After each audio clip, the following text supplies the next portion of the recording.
اعوذ باللہ من الشیطان الرجیم بسم اللہ الرحمن الرحیم والعصر ان الانسان لفی خسر الا الذین آمنوا وعملوا الصالحات وتواصوا بالحق وتواصوا بالصبر صدق اللہ العظیم۔ ہر قسم کی حمد و ثنا اللہ ذوالجلال والاکرام خالق کائنات مالک ارض و سما کے لیے، جس اللہ رب العزت نے ہم سب کو پیدا فرمایا اور وہی ہمارا خالق مالک اور رازق ہے، اور لا تعداد بے شمار انگن درود و سلام آمنہ کے لال پیکر حسن و جمال جناب محمد رسول اللہ صلی اللہ علیہ وآلہ وسلم کی ذات اقدس و اطہر پر، جن کو اللہ رب العزت نے تمام جہانوں کے لیے رحمت للعالمین اور رشد و ہدایت کا منبع و مصدر بنا کر بھیجا۔ عزیز دوستوں اور بزرگوں اور میری واجب الاحترام ماں اور بہنوں، اللہ رب العزت نے ہمیں زندگی عطا فرمائی ہے، اور پھر اللہ نے ہمیں صحت عطا فرمائی، اللہ نے ہمیں فرصت کے لمحات عطا فرمائے، اللہ نے ہمیں موقع دیا کہ ہم اس زندگی، اس وقت، اس فرصت اور ان لمحات سے فائدہ اٹھا کر اللہ کو راضی کر لیں، جنت کے وارث بن جائیں، اللہ کی اطاعت اور فرما برداری کر کے ہم اپنے آپ کو جہنم سے بچا لیں۔ اور یہ وہ ساری چیزیں ہیں جن کا اللہ نے باقاعدہ ہم سے سوال کرنا ہے۔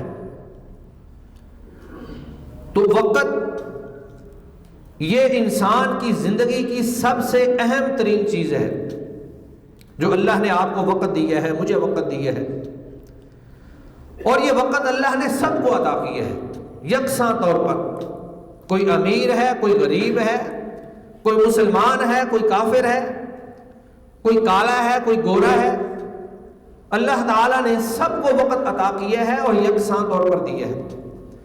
میرا دن بھی 24 گھنٹے کا ہوتا ہے، آپ کا دن بھی 24 گھنٹے کا ہوتا ہے، ایک مسلمان کا دن بھی 24 گھنٹے کا ہوتا ہے، ایک کافر کا دن بھی 24 گھنٹے کا ہوتا ہے۔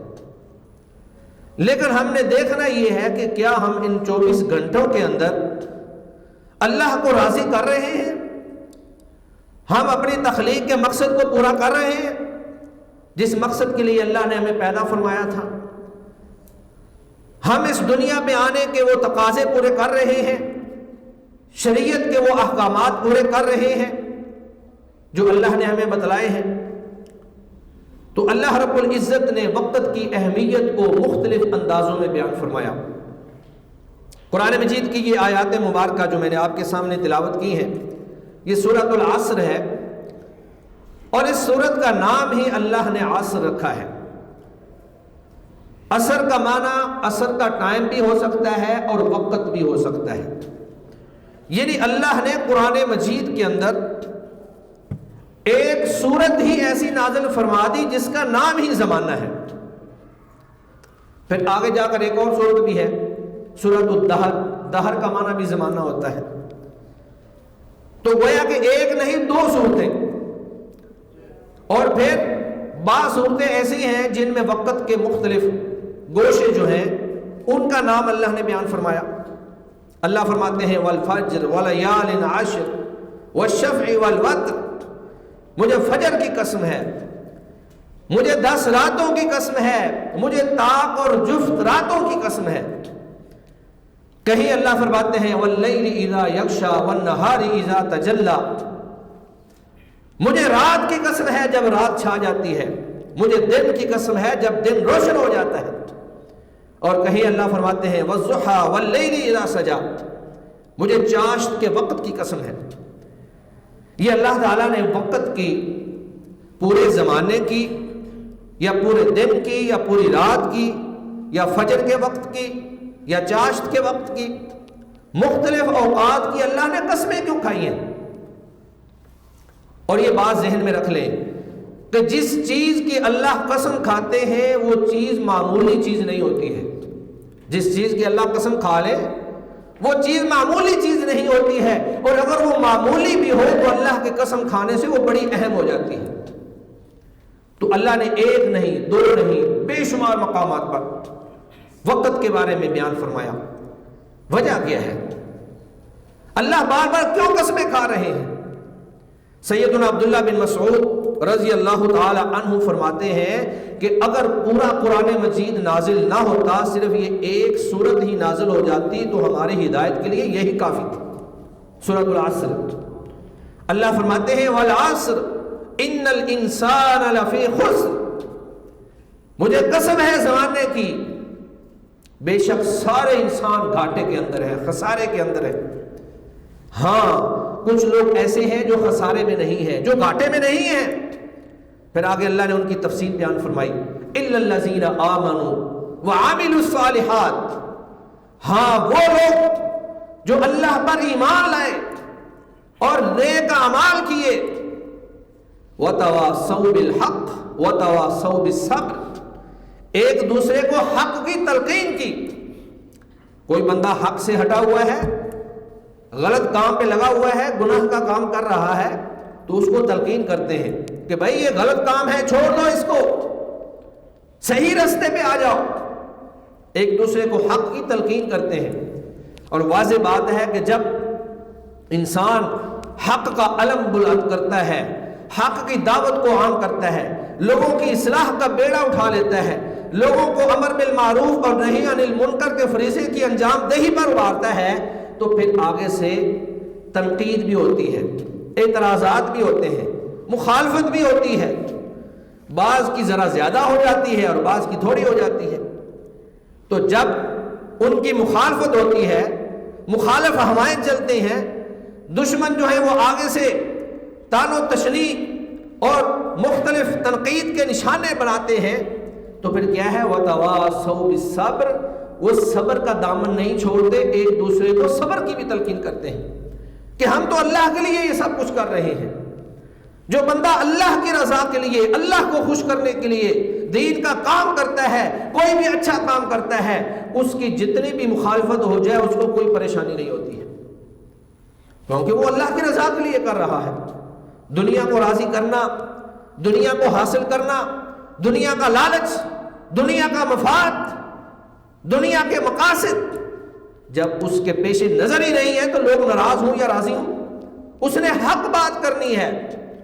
نبی مکرم صلی اللہ علیہ وآلہ وسلم نے جب دین کی دعوت دی تو سارے کے سارے اہل مکہ آپ کے مخالف ہو گئے، اور اتنی مخالفت کی کہ آپ کے صحابہ کرام کو شہید کرنا شروع کر دیا، آپ کے ساتھیوں کو اذیتیں دینا شروع کر دی. سیدہ سمیہ رضی اللہ تعالی عنہا کو ابو جہل نے دو اونٹ دو مختلف ٹانگوں سے باندھ کر چلا دیے اور درمیان میں شرم باہ کے نیزہ مار کر ان کو شہید کر دیا. لیکن وہ لوگ اپنے مشن پر، اپنے مقصد پر ڈٹے رہے، اور دنیا کی یہ مخالفتیں ان کا کچھ بگاڑ نہیں سکی. تو عزیز دوستو، بیان کرنے کا مقصد یہ ہے کہ اللہ رب العزت نے ہمیں وقت دیا ہے، اللہ نے ہمیں یہ زندگی عطا فرمائی ہے. یہ اللہ کی بہت بڑی نعمت ہے. یہ زندگی انسان کو صرف ایک دفعہ ملتی ہے. جب کسی کی موت آ جاتی ہے تو پھر دوبارہ انسان دنیا پہ نہیں آتا ہے. پھر یہ نہیں ہوگا کہ اللہ سے ہم کہیں کہ یا اللہ میں پہلی زندگی کے اندر تو نیک عمل نہیں کر سکا، پہلی زندگی تو میں تیری نافرمانی کے اندر ہی گزاری ہے میں نے، یا اللہ مجھے دوبارہ زندگی عطا کر دے تاکہ میں دوبارہ جا کر نیک عمل کروں. اور جہنمی یہ باقاعدہ اللہ سے خواہش کا اظہار کریں گے، کاش کہ ہمیں دوبارہ زندگی دے دی جائے. لیکن پھر وہاں پر دوبارہ زندگی نہیں مل سکتی ہے. یہ اللہ نے ایک دفعہ دی ہے، اور ہم نے جو کچھ کرنا ہے اسی ایک دفعہ کی زندگی کے اندر کرنا ہے. ہم نے اللہ کو راضی کرنا ہے، اللہ کی اطاعت کرنی ہے، اللہ کی فرما برداری کرنی ہے، اللہ کو راضی کر کے ہم نے جنت کا وارث بننا ہے. تو یہ اسی ایک دفعہ کی زندگی کے اندر ہوگا، دوبارہ آپ کو زندگی نہیں ملے گی. یہ زندگی کیا ہے؟ یہ برف کا بلاک ہے، یہ مسلسل پگھل رہی ہے، مسلسل ختم ہوتی جا رہی ہے. ہم ہر سال ہمارے ہاں مسلمانوں کے اندر ایک عجیب کنسپٹ پایا جاتا ہے. ہر سال جو ہے وہ سالگرہ منائیں گے، جی میرا بچہ اتنے سالوں کا ہو گیا ہے، میں اتنے سال کا ہو گیا ہوں۔ تو عزیز دوستو، جب انسان اس انداز میں سوچتا ہے کہ میں جی 50 سال کا ہو گیا ہوں، انسان کے اندر تکبر آتا ہے، انسان کے اندر غرور آتا ہے کہ میں 50 سال کا ہو گیا ہوں، باقی مجھ سے چھوٹے ہیں۔ لیکن اسلام ہمیں کیا سمجھاتا ہے؟ اسلامی نقطہ نظر سے ہم نے یہ سوچنا ہے کہ جی میری زندگی کے 50 سال کم ہو گئے ہیں۔ یہ نہیں سوچنا کہ میں 50 سال کا ہو گیا ہوں۔ جو اللہ نے آپ کی موت کا وقت مقرر کیا ہے وہ آگے پیچھے ہونے والا نہیں ہے۔ اذا جاء اجلهم لا يستأخرون ساعة ولا يستقدمون۔ اللہ نے جو وقت مقرر کر دیا، نہ ایک قدم آگے نہ ایک لمحہ پیچھے، اپنے وقت پر اپنی جگہ پر جو اللہ نے آپ کی موت مقرر کی ہے وہ آ کر رہے گی۔ اگر انسان اس انداز میں سوچے کہ جی میری زندگی کا 1 سال گزر گیا، 2 سال گزر گئے، 10 سال گزر گئے، 50 سال گزر گئے، تو پھر انسان کے اندر ایک عجیب تبدیلی آ جاتی ہے۔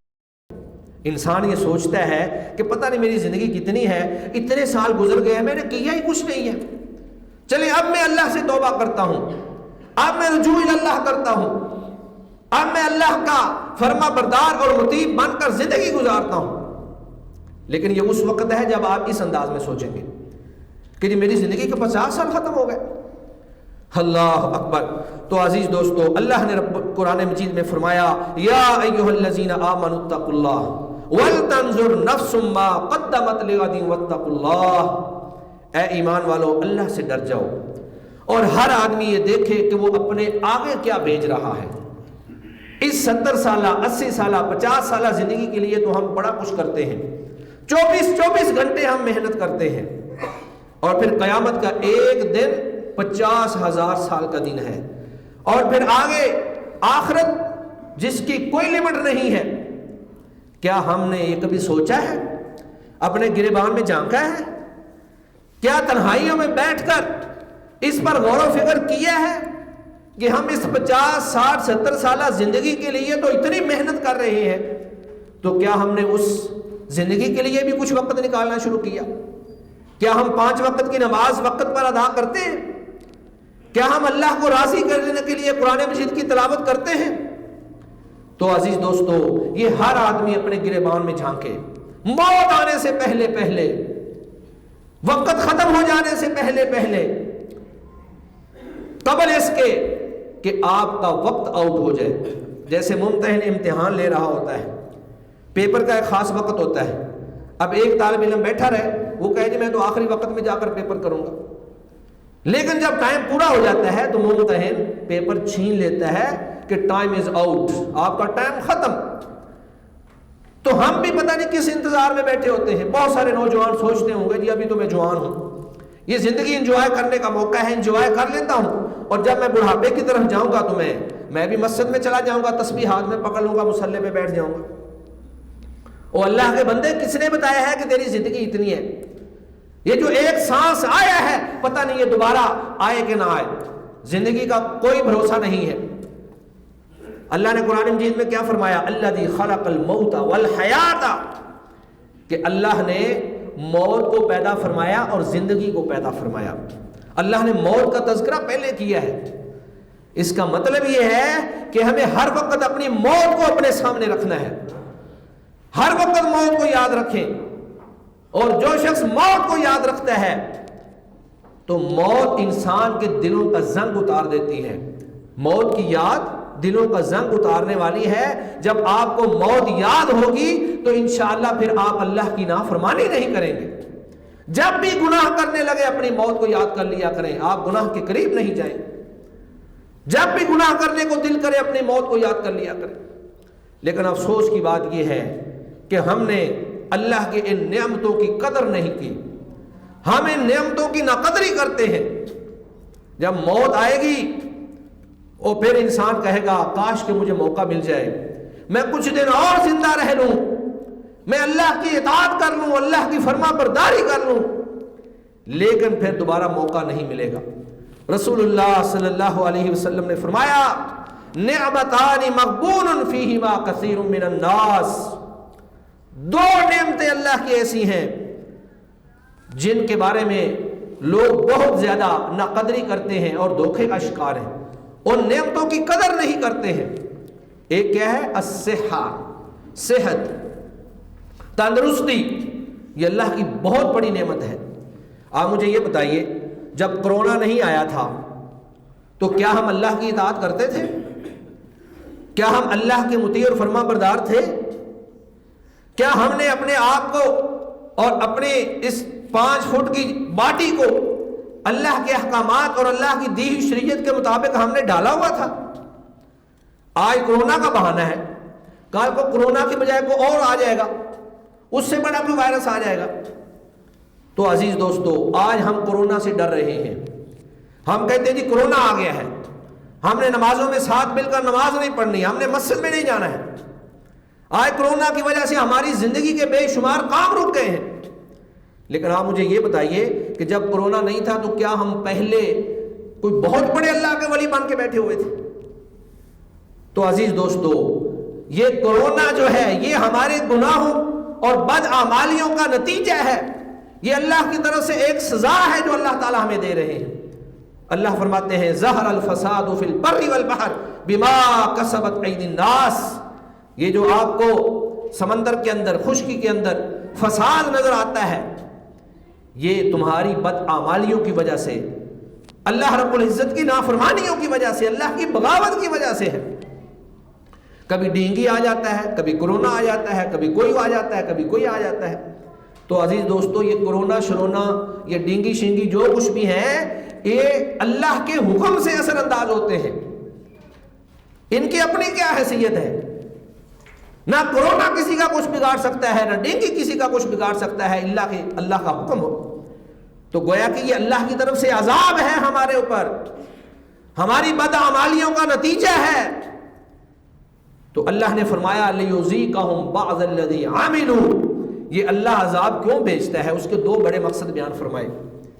ایک تو یہ ہے لِيُذِيقَهُمْ بَعْضَ الَّذِي عَمِلُوا، بد اعمالیوں کی سزا، شاید کہ یہ لوگ جو ہیں ان کے گناہ دھل جائیں، ایک تو سزا ہے، اور دوسرا یہ ہے لَعَلَّهُمْ يَرْجِعُونَ، شاید کہ اللہ کی طرف رجوع کر لیں، اللہ سے توبہ کر لیں، اپنے گناہوں کی بخشش مانگ لیں۔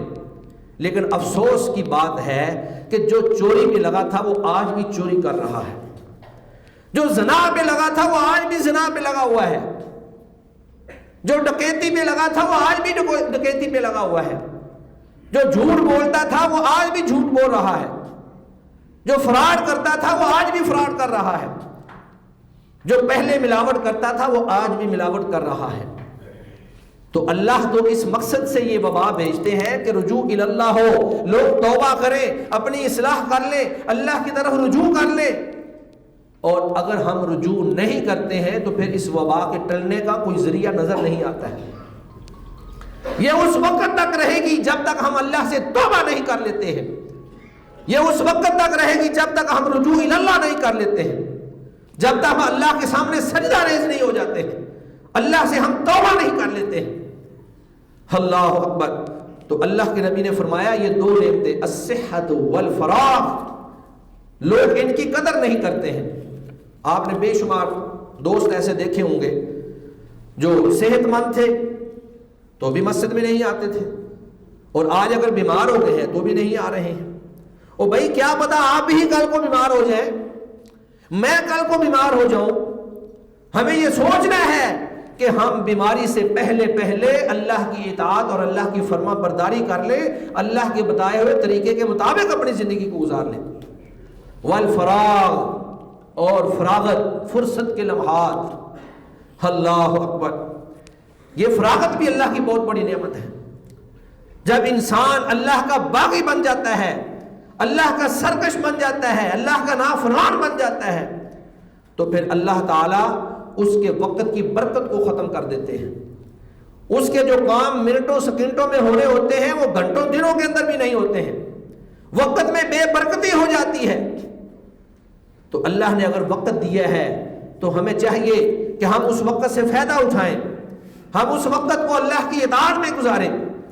اور اب کرونا نے تو آ کر بہت سارا وقت دے دیا ہے، اب تو شام کو 6 بجے دکانیں بند ہو جاتی ہیں، لیکن میں دیکھتا ہوں ہمارے بہت سارے بھائی پھر بھی نماز مغرب کے لیے نہیں آتے ہیں، عشاء کے لیے نہیں آتے ہیں، فجر کے لیے نہیں آتے ہیں۔ عزیز دوستو، اگر ایک تاجر اللہ کے احکامات کے مطابق تجارت کرے اور اپنی نمازوں کا بھی اہتمام کرے تو اللہ اس کی تجارت کو بھی عبادت بنا دیتے ہیں۔ کیا آپ کو یہ پسند نہیں ہے کہ ہم تجارت بھی کر رہے ہوں، کاروبار بھی کر رہے ہوں اور اللہ تعالیٰ ہمارے لیے عبادت لکھ رہا ہو؟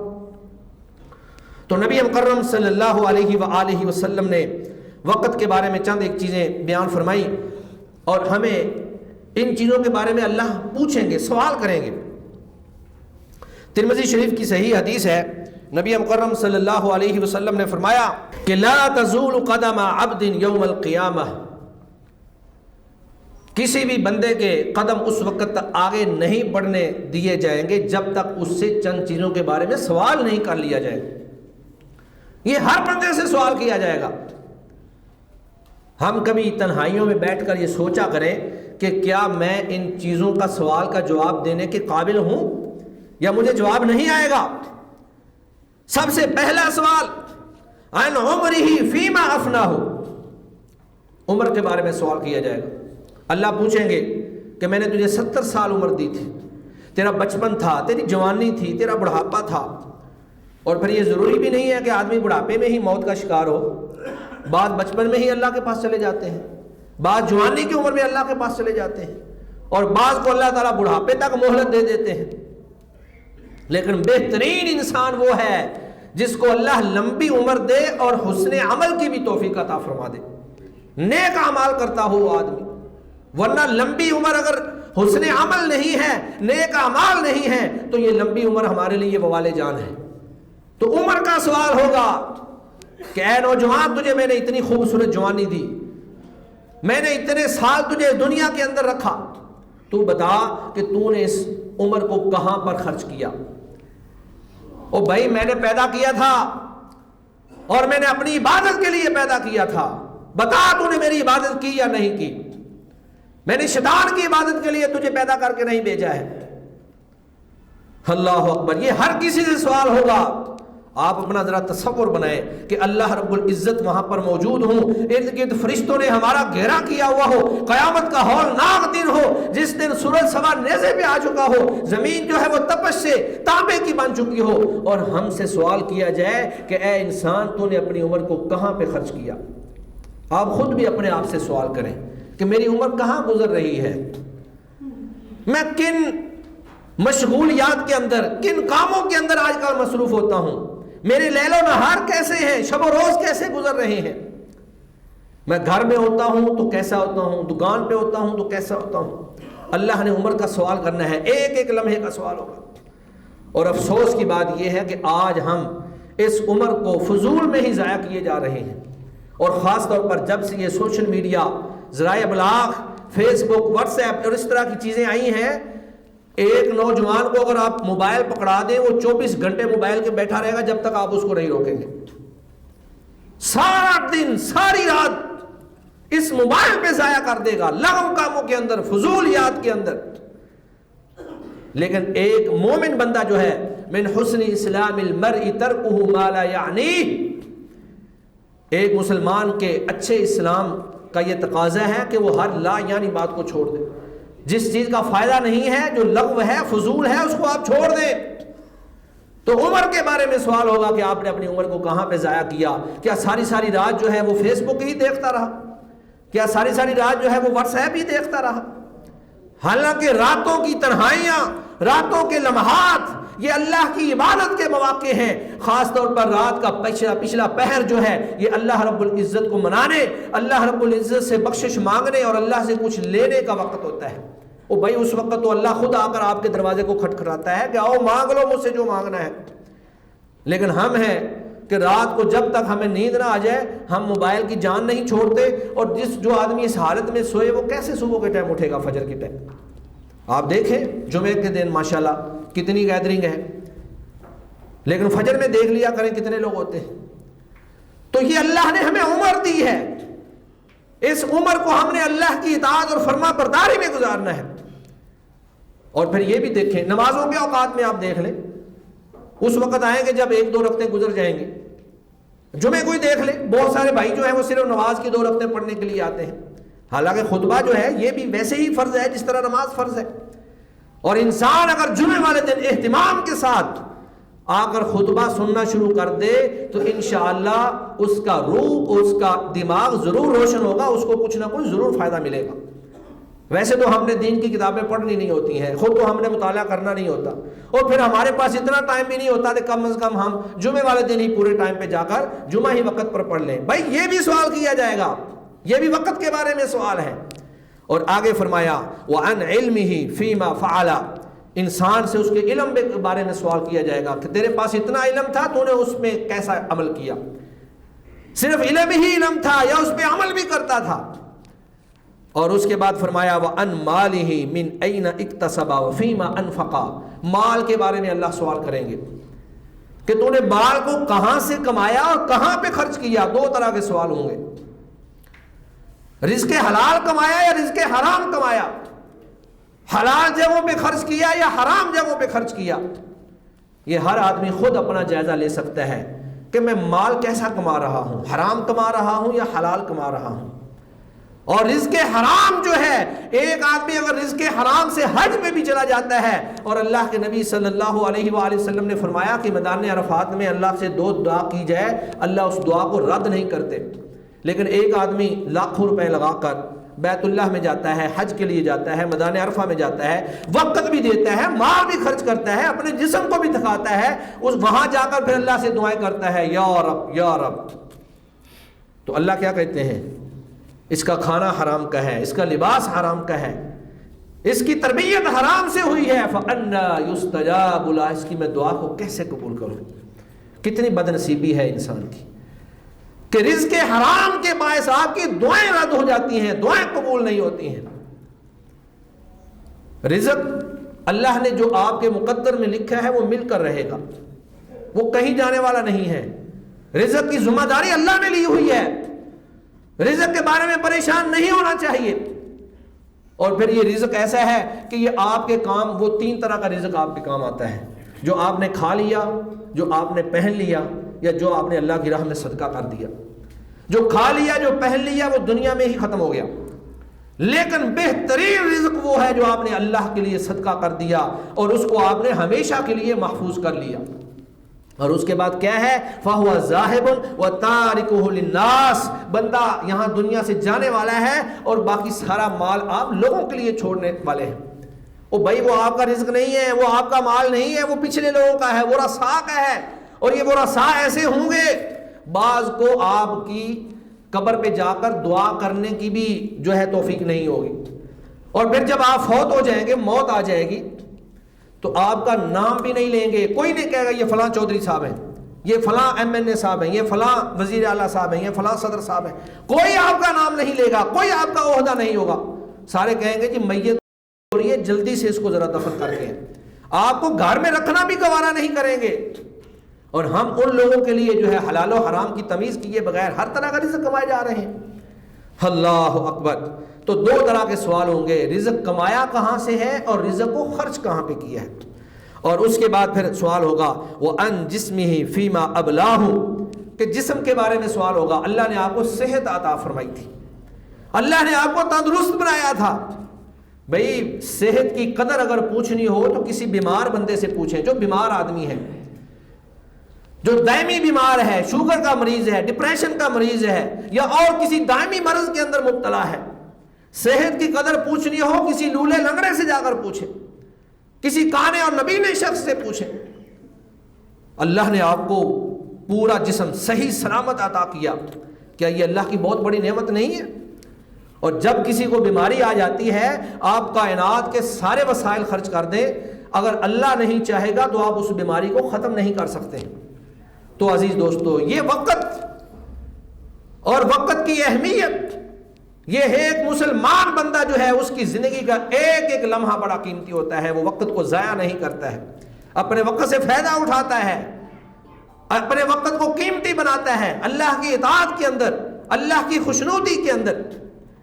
یہ شعبان کا مہینہ گزر رہا ہے اور اس کے بعد پھر رمضان کا مہینہ آ رہا ہے، جو رحمتوں، برکتوں اور اللہ کی بخششوں کا مہینہ ہے، عبادتوں کا مہینہ ہے، ریاضتوں کا مہینہ ہے، تلاوت قرآن مجید کا مہینہ ہے، تراویح پڑھنے کا مہینہ ہے. بھائی ہم ابھی سے رمضان کے لیے تیاری شروع کر دیں اور اس رمضان کو ہم اپنی بخشش کا رمضان بنا لیں، اس رمضان کو اللہ کو راضی کرنے کا رمضان بنا لیں، اس رمضان کو جہنم سے اپنے آپ کو بچانے کا رمضان بنا لیں۔ اور اگر ہم یہ ایسا نہیں کر سکتے ہیں تو پھر ہم سے بڑا بد نصیب اور بدبخت انسان کوئی نہیں ہے۔ وقت ہے، وقت سے فائدہ اٹھا لیں، جو وقت ہاتھ سے نکل گیا وہ کبھی واپس نہیں آتا۔ ایک حدیث بیان کر کے میں اپنی بات کو مکمل کرتا ہوں۔ نبی مکرم صلی اللہ علیہ وسلم نے فرمایا اغتنم خمسا قبل خمس، 5 چیزوں کو 5 چیزوں سے پہلے غنیمت جانو۔ پہلی حدیث کے ساتھ ملتی جلتی باتیں ہیں۔ شبابک قبل حرمک، اپنی جوانی کو اپنے بڑھاپے سے پہلے غنیمت جانے۔ آج امت کا نوجوان استعمار کے ہاتھوں میں کھلواڑ بن چکا ہے۔ آج امت کا نوجوان جس کو میدان جہاد میں ہونا چاہیے تھا، جس کو دعوت کے میدان کے اندر علم بلند کرنا چاہیے تھا، آج وہ فضولیات کے اندر، واٹس ایپ پہ، فیس بک پہ، سوشل میڈیا پہ فضولیات کے اندر اپنا ٹائم ضائع کر رہا ہے۔ میں نوجوانوں سے یہ درخواست کرتا ہوں کہ ذرا بوڑھے لوگوں کے ساتھ بیٹھا کریں، جو بہت بوڑھے ہو گئے ہیں ان سے پوچھیں کہ آپ کی جوانی کیسی تھی اور آج بڑھاپا کیسا ہے۔ بڑھاپے کی تکلیفیں، بڑھاپے کے درد، آنکھوں کی کمزوری، کان کی کمزوری، سماعت اور بصارت، ہر عضو جو ہے وہ انسان کا کمزور ہو جاتا ہے۔ آج نوجوان جس سیڑھی کو بھاگ کر پھلانگ کر وہاں سے گزر جاتے ہیں، بوڑھے بیچارے پکڑ کر آرام سے بڑے آہستہ آہستہ جا رہے ہوتے ہیں، پھر بھی ان سے نہیں چڑھا جاتا، بس وقت گر بھی جاتے ہیں، گوڈا گٹا جو ہے بنوا کر بیٹھ جاتے ہیں۔ ایسے ہی ہوتا ہے نا۔ تو نوجوانوں کو چاہیے ان بوڑھوں کے ساتھ، بابوں کے ساتھ بیٹھیں، ان سے نصیحت پکڑیں۔ شباب کا قبل حرمی کا، اپنے بڑھاپے سے پہلے اپنے شباب کو، نوجوانی کو اور اپنی جوانی کو جو ہے غنیمت جان لیں۔ اور اللہ کے نبی صلی اللہ علیہ وسلم نے فرمایا کہ وہ نوجوان وشاب نشأ فی عبادت اللہ، جو نوجوان اپنی جوانی کو اللہ کی عبادت میں کھپا دیتا ہے، اللہ تعالیٰ اس کو کل قیامت کے دن اپنے عرش کا سایہ عطا فرمائیں گے۔ کہاں ہے میری امت کا نوجوان؟ آج ہم نمازیوں میں بھی دیکھتے ہیں نوجوانوں کی بہت کمی ہوتی ہے۔ وہ دکانوں پہ آپ کو نظر آئیں گے، بازاروں میں آپ کو نظر آئیں گے، گھومتے پھرتے مختلف چوکوں پہ کھڑے ہوئے آپ کو نظر آئیں گے، لیکن مسجد کی طرف نہیں آتے۔ عزیز دوستو، وقت ہے، موقع ہے، یہ لمحات اللہ نے ہمیں دیے ہیں، اپنی اصلاح کر لیں۔ اور اس کے بعد پھر فرمایا صحتک قبل سقمک، اپنی بیماری سے پہلے اپنی صحت کو غنیمت جان لو۔ کوئی پتہ نہیں کب کون سی بیماری لگ جائے آپ کو، اور بیماری سے پہلے اگر تندرستی اللہ نے عطا کی ہے تو آپ اطاعت کر سکتے ہیں، کوئی تھکاوٹ نہیں ہوگی۔ لیکن جب بیمار ہو جائیں گے پھر یہ ساری چیزیں آپ کے لیے مشکل ہو جائیں گی۔ پھر فرمایا غنا کا قبل فقر کا، فقیر ہونے سے پہلے اپنی غنا کو، مال و دولت کو اپنے لیے جو غنیمت جان لیں۔ اگر آج اللہ نے رزق دیا ہے، مال و دولت سے نوازا ہے، اس کو اللہ کی راہ پہ خرچ کریں، مدارس کے اندر، مساجد پہ، دینی کاموں پر، فقراء میں، مساکین میں۔ او بھائی پتہ نہیں ہے کہ آپ کی یہ دولت کل کو ویسے ہی اڑ جائے۔ کہتے ہیں یہ دولت تو ہاتھ کی میل ہوتی ہے، یہ آج تیرے پاس ہے تو کل کسی اور کے پاس ہوگی۔ اللہ بادشاہوں کو فقیر بنا دیتا ہے، فقیروں کو اللہ بادشاہ بنا دیتا ہے۔ اور یہ دولت دی کس کی ہوئی ہے؟ یہ اللہ کی دی ہوئی ہے۔ جب اللہ کی دی ہوئی چیز آپ کے پاس ہے تو پھر اس کو اللہ کے حکم کے مطابق خرچ کرنا چاہیے۔ بھائی اللہ کی امانت ہے۔ غربت کے اندر آزمائش آسان ہے کیونکہ اس میں انسان اللہ سے رجوع کرتا رہتا ہے، لیکن مالداری کی آزمائش سخت ہے کیونکہ اس سے اللہ، یہ جو انسان ہے اس میں تکبر آ جاتا ہے، وہ کہتا ہے کہ اللہ نے مجھے بہت کچھ دیا ہے، اللہ مجھ پہ راضی ہے تو اللہ نے مجھے بہت کچھ دیا ہے، حالانکہ اللہ نے کافروں کو اس سے بھی زیادہ دیا ہوا ہے۔ اللہ اکبر۔ تو اپنے مال کو اللہ کی راہ میں زیادہ سے زیادہ خرچ کریں۔ زکوٰۃ تو فرض ہی فرض ہے، لیکن زکوٰۃ کے ساتھ ساتھ نفلی صدقات بھی آپ اپنی آمدن کا ایک حساب لگائیں کہ میری اتنی آمدن ہے، میں نے روزانہ اس میں سے اتنے اللہ کی راہ میں خرچ کرنے ہیں۔ اور پھر یہ آپ دیکھ لیں، اگر آپ اللہ کی راہ میں خرچ کریں گے تو اللہ آپ کے رزق میں کمی نہیں کرے گا۔ ما نقصت صدقۃ من مال، صدقہ جو ہے وہ مال میں کمی نہیں کرتا انشاءاللہ۔ من ذا الذی یقرض اللہ قرضا حسنا فیضاعفہ لہ اضعافا کثیرا، اللہ آپ کے رزق کو اور بڑھا دیں گے۔ وہ بھائی تجربہ تو کر کے دیکھیں۔ ہم سانپ بن کر بیٹھ جاتے ہیں، ہم اس کا جو فرضی حق ہے وہ بھی ادا نہیں کرتے۔ اللہ اکبر۔ اور اس کے بعد اللہ نے فرمایا، نبی مکرم صلی اللہ علیہ وسلم نے فرمایا فراغ کا قبل شغل کا، اپنی فراغت کو، فرصت کے لمحات کو مصروفیت سے پہلے غنیمت جان لیں۔ اللہ نے وقت دیا ہوا ہے، اس وقت کو قیمتی بنائیں۔ قرآن مجید پڑھیں، اگر ناظرہ نہیں پڑھا ہے ناظرہ پڑھیں، ناظرہ پڑھا ہوا ہے تجوید سے پڑھیں، تجوید سے پڑھا ہوا ہے اس کا ترجمہ پڑھیں، اس کی تفسیر سیکھیں، اللہ کے نبی کی احادیث سیکھیں۔ بھئی یہی اصل علم ہے، دنیا کے علم تو یہیں رہ جائیں گے، کسی کام نہیں آئیں گے وہاں پہ۔ اللہ کے نبی کا فرمان پڑھیں، رسول اللہ صلی اللہ علیہ وسلم نے جو کچھ ہمیں بیان کر دیا ان کو سیکھیں۔ اور آخری بات فرمائی کہ حیاتک قبل مماتک، اپنی زندگی کو اپنی موت سے پہلے، اپنی زندگی کو اپنی موت سے پہلے غنیمت جان لیں۔ جب موت کا فرشتہ آ جائے گا یا سورج مغرب سے طلوع ہو جائے گا تو پھر کوئی انسان جو ہے اس کے لیے توبہ کا دروازہ بند ہو جائے گا، وہ توبہ نہیں کر سکے گا۔ یہ زندگی اللہ نے دی ہوئی ہے، یہ ہمارے پاس بہت بڑی اللہ کی نعمت ہے، اللہ کا انعام ہے۔ اپنی موت سے پہلے پہلے اپنی زندگی کو غنیمت جان لیں، اپنے گناہوں کی توبہ کر لیں، وقت سے فائدہ اٹھا لیں، جنت کے وارث بن جائیں، جہنم سے اپنے آپ کو بچا لیں۔ اور اگر ہم موت تک یہ کام نہ کر سکے تو پھر سوائے پچھتاوے کے ہمارے پاس کچھ نہیں ہوگا۔ پھر قیامت کے دن جہنمی جو ہیں اللہ سے یہ خواہش کریں گے یا اللہ ہمیں دوبارہ دنیا پہ بھیج دے، لیکن دوبارہ دنیا پہ بھیجنے کا کوئی آپشن موجود نہیں ہے۔ اللہ سے دعا ہے کہ اللہ تعالی ہمیں وقت سے فائدہ اٹھانے کی توفیق عطا فرمائے۔ اللہ تعالی ہمارے اس وقت کو، ہماری زندگی کو، ہماری صحت کو، ہماری فرصت کو اللہ تعالی اللہ کی اطاعت، اللہ کی فرما برداری میں اور اسی طرح رسول اللہ کی اطاعت کے اندر گزارنے کی توفیق عطا فرمائے، اور اللہ تعالی ہماری زندگی کو بابرکت بنا دے۔ وآخر دعوانا ان الحمد للہ رب العالمین۔